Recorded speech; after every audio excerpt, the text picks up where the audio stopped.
کہ کیا صحابہ کرام رضوانُاللہ علیہم اجمعین سب کے سب جنتی ہیں؟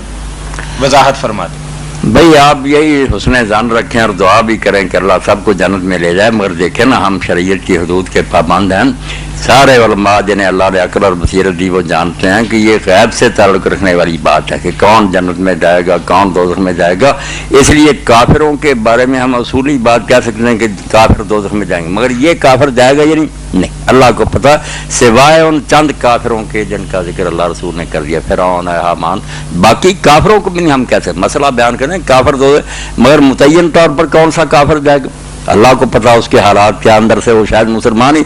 ایسے ہی ہے کہ جن صحابہ کرام کے بارے میں اللہ کے رسول نے کہہ دیا 10 ایک حدیث میں آیا، دوسرے بھی حسنین ہے، فاطمہ، حضرت عائشہ وغیرہ، ان کو ہم یقین سے کہہ سکتے ہیں جنتی. دوسروں کے بارے میں تمنا تو یہی ہے کہ اللہ انہیں بھی لے جائے ہمیں، مگر دلیری کوئی نہیں کر سکتا، جو کرتے ہیں وہ علم سے بے خبر. سارے علماء مانتے ہیں کہ باقیوں کے لیے صرف امید رکھو، دعا کرو، فتویٰ نہیں دے سکتے.